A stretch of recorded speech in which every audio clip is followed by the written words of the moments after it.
ఓం నమో భగవతే వాసుదేవాయ. శ్రీమద్భగవద్గీత 2వ అధ్యాయము సాంఖ్యయోగము. సంజయ ఉవాచ తం తథా కృపయావిష్ట మశ్రుపూర్ణాకులేక్షణ విషీదంతమిదం వాక్యమువాచ మధుసూదనః. సంజయుడు చెప్పెను, అట్లు దయాద్రహృదయుడును కంటతడి పెట్టుచున్నవాడును శోకగ్రస్తుడును అయిన అర్జునునితో శ్రీకృష్ణుడు ఇట్లనెను.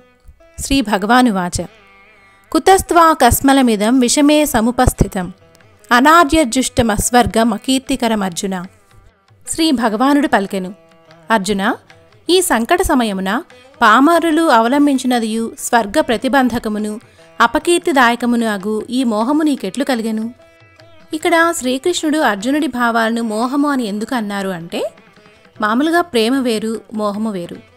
చెడు చేస్తున్నది, చెడువైపు ఉన్నది బంధువులైనా సరే, మన సొంత వాళ్లే అయినా సరే, మనము వాటిని వ్యతిరేకించాలే కానీ అయ్యో మనవారే కదా అనే మమకారాన్ని చూపించకూడదు.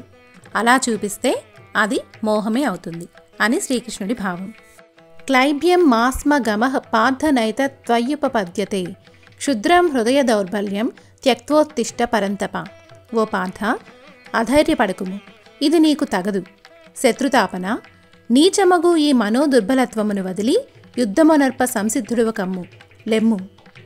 అర్జున ఉవాచ కథం భీష్మమహం సంఖ్యే ద్రోణం చ మధుసూదన ఇషుభిః పరియోత్స్యామి పూజార్హ వరిసూదన. అర్జునుడు పలికెను, మధుసూదన, శత్రుమర్ధన, నేను భయపడి యుద్ధము నుండి తొలగుటలేదు. ఇది అధర్మము. భీష్మద్రోణులు పూజనీయులు. వాక్కలహమే తగని చోట బాణప్రయోగము ఎట్లు చేయుదును?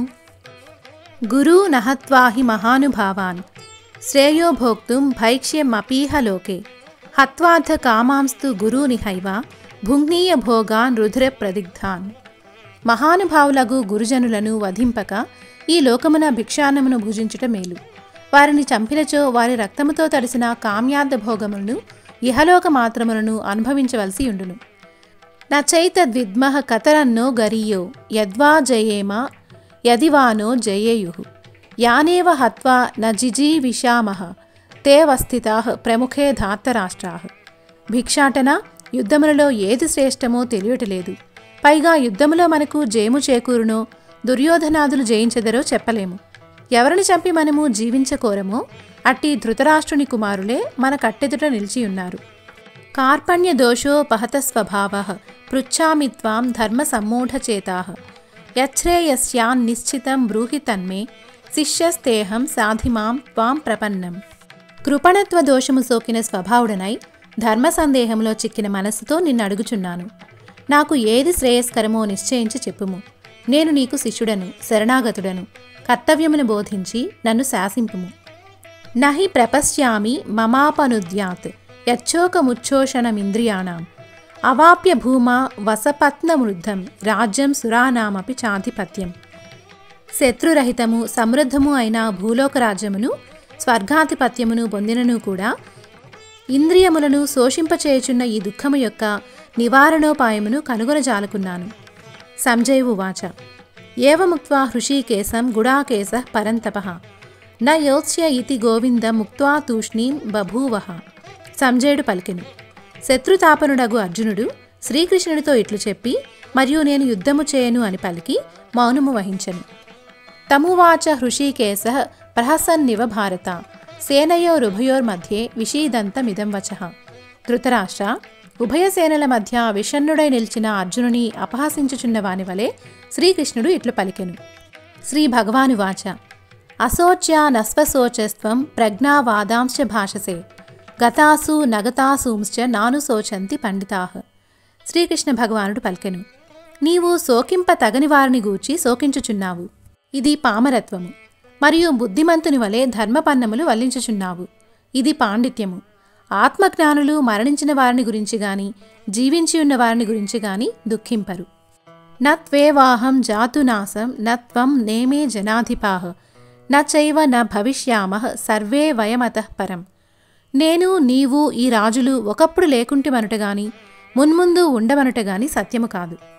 దేహినోస్మిన్యథా దేహే కౌమారం యవ్వనం జరా తథా దేహాంతర ప్రాప్తి ధీరస్తత్ర నముహ్యతి.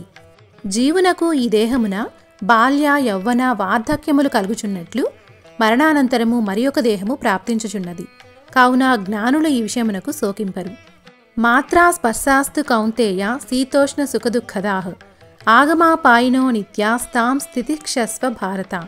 కౌంతేయ, భారత, ఇంద్రియ విషయ సంయోగము వలన కలుగు శీతోష్ణ సుఖదుఃఖములు ఉత్పత్తి వినాశములు కలవగుటచే అస్థిరములు, కాబట్టి వారిని ఓర్చుకొనుము.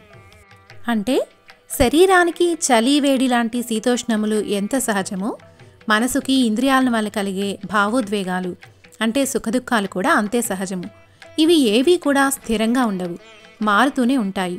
కాబట్టి వాటిని ఓర్చుకోమని శ్రీకృష్ణ భగవానుడు చెబుతున్నాడు. యం హి నా వ్యధయంత్యేతే పురుషం పురుషర్షభ సమదుఃఖ సుఖం ధీరం సో అమృతత్వాయ కల్పతే. పురుషశ్రేష్ఠుడవగు అర్జున, ఎవరిని శీతోష్ణాదులు బాధింపవో, ఎవనికి సుఖదుఖములందు సమభావము కలదో అట్టి ధీరుడు మోక్షమునకు అర్హుడగును. నాసతో విద్యతే భావో నాభావో విద్యతే సతః ఉభయోరపి దృష్టోంత స్త్వనయోస్తత్వదర్శిభిః. శీతోష్ణాదులు అత్యంత దుస్సహములు, సర్వత్రా కలుగుచున్నవి. ఇట్టి వారిని సహించుట ఎట్లందువా? అసద్విషయములకు ఉనికి లేదు, సద్వస్తువునకు వినాశము లేదు. తత్వజ్ఞానులు ఈ రెండింటినీ నిశ్చయముగా తెలుసుకొని ఉన్నారు. అంటే అశాశ్వతమైన వాటికి స్థిరత్వం ఎప్పటికీ ఉండదు, శాశ్వతమైన దానికి నాశనము అనేది ఎప్పటికీ ఉండదు అనేది శ్రీకృష్ణుడి భావన. అవినాశితు తద్విద్ధి ఏన సర్వమిదం తతం వినాశమవ్యయస్యాస్య న కశ్చిత్ కర్తుమర్హతి. ఈ సమస్త జగత్తును దేనిచే వ్యాపింపబడి ఉన్నదో అట్టి పరమాత్మ నాశనము లేనిదని గ్రహింపుము. ఏలయన అట్టి ఆత్మను వినాశమొనరింపగల సమర్థులెవ్వరునూ లేరు. అంతవంత ఇమే దేహ నిత్యస్యోక్తాః శరీరిణః అనాశినో అప్రమేయస్య తస్మాద్యుధ్యస్వ భారత.